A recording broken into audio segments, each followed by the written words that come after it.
finance professional, right? I count things for a living. I look at empirical data points. And I like to think that while I certainly am passionate in many ways, I'm very logical as well. And the thing that I wonder about actually when you look at the data, because the data is overwhelming. It is overwhelming, uncontroverted, that diverse teams win more. That boards of directors, of course, the Rotary would need to have a material number of women on its boards because there's science that shows that when you have a material representation of women on a board, that organization will be far more productive. And in whichever way it is that you define productivity, in an environment like Walmart, where we have a material number of women on our board, it translates into sales.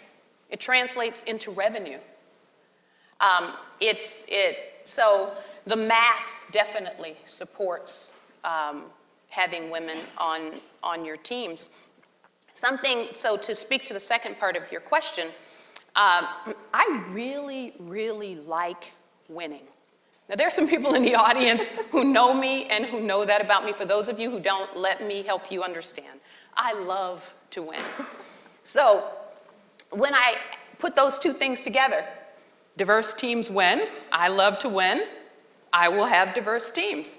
Every organization I've ever had the privilege to serve in was not nearly as diverse before I got there as they were once I got there, including the great organization that I serve in today. And my teams always win. They expect to, they're diverse, and they win. But the point is actually diversity and inclusion.